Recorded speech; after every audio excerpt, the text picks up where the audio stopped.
बिस्मिल्लाहिर्रहमानिर्रहीम अस्सलाम वालेकुम। ग्लोबल वीज़ा टिप्स के साथ मैं हूं बैरिस्टर मियां अमर अली। अक्सर मैं उन लोगों को सजेस्ट करता रहता हूं जिनके वीज़े ग्रांट नहीं होते, जिनके वीज़े नहीं लगते, कि वो मराकश का वीज़ा जो है मोरक्को का वीज़ा अप्लाई करें। आज की इस वीडियो में भी मैं यही बताने वाला हूं कि आप सिर्फ 3 दिन में मराकश का वीज़ा किस तरह से ले सकते हैं। मुकम्मल डिटेल के साथ इंशाल्लाह ताला आपको बताने वाला हूं। एक एक डॉक्यूमेंट्स आपको बताऊंगा आपने किस तरह से तैयार करना है, तो आपको सिर्फ 3 दिन में मोरक्को का वीज़ा मिल जाएगा। मोरक्को का शुमार भी बड़ी कंट्रीज़ में आता है। अगर आपने थाईलैंड, मलेशिया की ट्रैवल हिस्ट्री कर ली है या फिर आप किसी छोटी कंट्री की ट्रैवल हिस्ट्री की है, तो मैं आपको सजेस्ट करूँगा कि आप मोरक्को का वीज़ा एक दफ़ा ज़रूर अप्लाई करें। उसका वीज़ा आपने कैसे अप्लाई करना है, एक तो उसकी एम्बेसी जो है वो इस्लामाबाद में मौजूद है और आपको उसकी अपॉइंटमेंट लेने की ज़रूरत नहीं पड़ती। बगैर अपॉइंटमेंट के ही आप अपनी फ़ाइल वहाँ पर सबमिशन करवा सकते हैं। लेकिन उससे पहले आपने कुछ डॉक्यूमेंट्स तैयार करने होते हैं, फिर ही आपकी फ़ाइल जो वो एक्सेप्टेबल की जाती है। नंबर 1 पे तो आपने जब भी मोरक्को का वीज़ा अप्लाई करने जाना है, आपने 2 फ़ाइलें लेकर जानी है। उसका तरीकाकार ये होता है कि पहले आप एक मुकम्मल फ़ाइल बना लें, जिसमें आपके सारे डॉक्यूमेंट्स आ जाएँ, फिर उसकी एक कॉपी करवा लें, तो वो आपकी 2 फ़ाइलें तैयार हो जाती हैं। अगर एक फ़ाइल लेके जाएँगे तब भी वो आपका वीज़ा एक्सेप्ट नहीं करेंगे। इसके अलावा उनकी वेबसाइट पे अगर आप चेक करें तो वहाँ पर लिखा होता है कि तस्वीर जो हैं वो आपकी वाइट बैकग्राउंड के साथ होनी चाहिए, लेकिन वो पुरानी इन्फॉर्मेशन है। तस्वीर जो आपने लेके जानी है वो ब्लू बैकग्राउंड के साथ लेके जानी है, फिर वो आपकी फ़ाइल एक्सेप्ट करेंगे। अगर आप फैमिली के साथ कर रहे हैं, बच्चों के साथ कर रहे हैं, तो बर्थ सर्टिफ़िकेट साथ में जाना लाज़मी है और वो भी ओरिजिनल, कॉपी नहीं चलेगी। और जिनकी कंपनी रजिस्टर्ड है उनके लिए लाज़मी है कि अपना चैम्बर ऑफ कॉमर्स का सर्टिफ़िकेट जो असल है वो भी साथ लेके जाएँ। उसको वो देखेंगे, फिर जाकर वो आपकी फ़ाइल एक्सेप्ट करेंगे। बेसिकली पहले मैं आपको गलतियाँ बता रहा हूँ कि जिनकी वजह से आपकी फ़ाइल जो है एक्सेप्ट नहीं होती।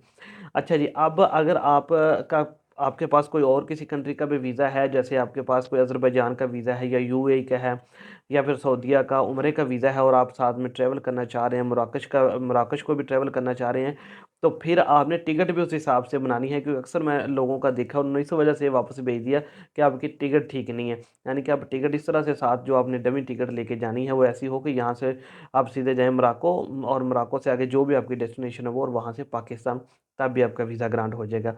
जो डॉक्यूमेंट्स आपने तैयार करने हैं उसमें सबसे पहले तो उनका वीज़ा एप्लीकेशन फॉर्म आता है, जिसके 3 पेजेज़ हैं जो आपने अच्छे तरीके से फिल करने हैं।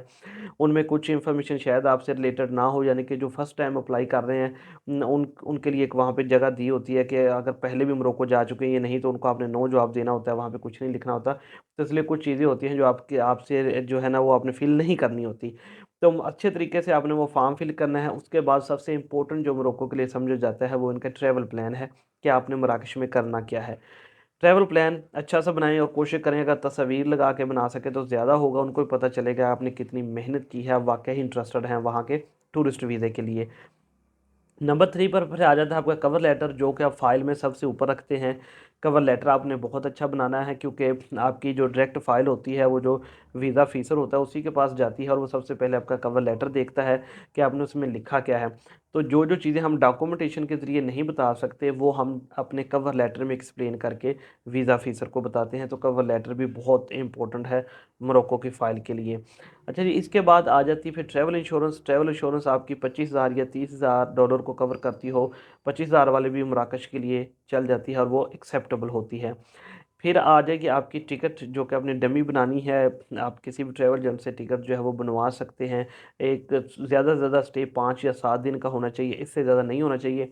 जो मराकश का वीज़ा आपको ग्रांट होता है मोरक्को का, वो 30 दिन के लिए होता है और उसकी वैलिडिटी जो होती है, यानी कि कितने दिन के अंदर-अंदर आप सफ़र कर सकते हैं, वो भी तकरीबन 30 से 40 दिन होती है।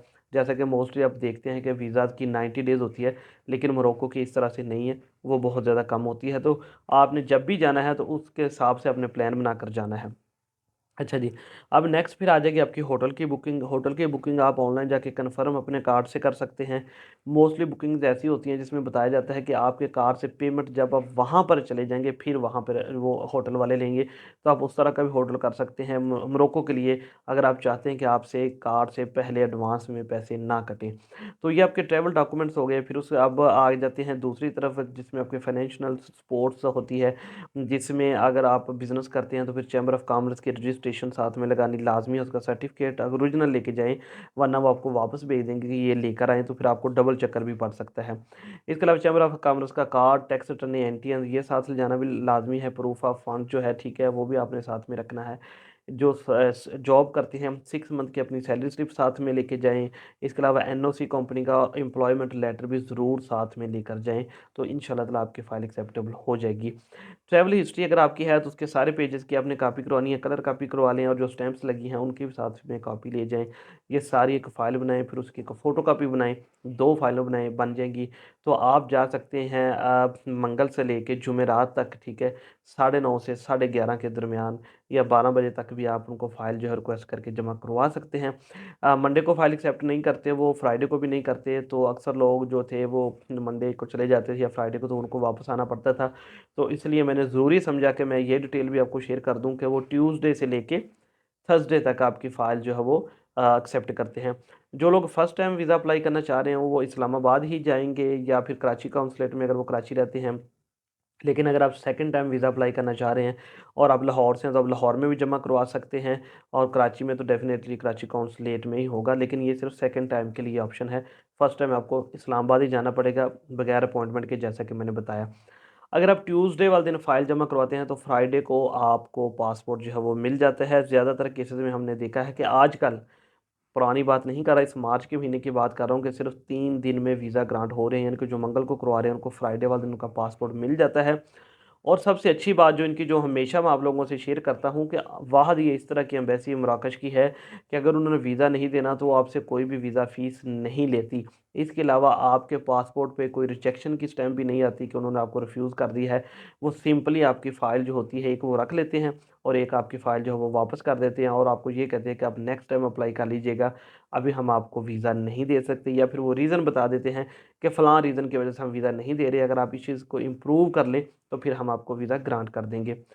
जैसा कि शुरू में मैंने बताया कि मराकश एक बड़ी कंट्री है, बिल्कुल यूरोप के साथ आती है, यूरोप में तो नहीं है, स्पेन के बिल्कुल साथ लगती है, कि दरमियान में कोई 10-15 मिनट का शायद सफ़र है पानी का, तो उसके साथ लगती है। और अगर आप मराकश जाते हैं, मोरक्को जाते हैं, वहाँ से घूम फिर कर वापस आ जाते हैं, तो आपकी ट्रैवल हिस्ट्री जो है वो बहुत ज़्यादा अच्छी जो है वो समझी जाती है, क्योंकि बड़ी कंट्री का वीज़ा है, उनको ट्रस्ट आ जाता है कि अगर आपने कोई इलीगल एक्टिविटी करनी होती तो आप यहीं से कर लेते, लेकिन आप वापस आते हैं तो फिर उन इत्मीनान बढ़ जाता है, और आगे किसी शेंजन कंट्री का या यूरोपियन कंट्री का वीज़ा अप्लाई करते हैं तो वो बहुत ज़्यादा आसानी से मिल जाता है।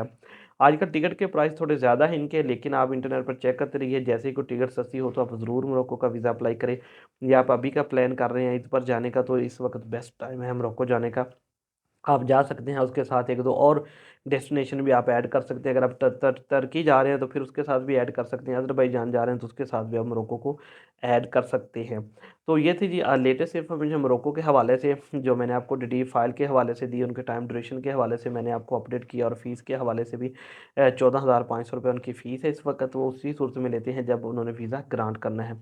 उम्मीद करता हूँ आज की ये वीडियो आपको ज़रूर पसंद आई होगी। इंशाल्लाह ताला कल एक नई इन्फॉर्मेटिव वीडियो के साथ मैं फिर आपकी खिदमत में हाज़िर होऊँगा, और अगर आप चाहते हैं मैं किसी कंट्री के बारे में वीडियो बनाऊँ तो आप मुझे कमेंट सेक्शन में लिख सकते हैं। वीडियो को लाइक और शेयर करना आपने बिल्कुल भी नहीं भूलना। अल्लाह हाफ़िज़।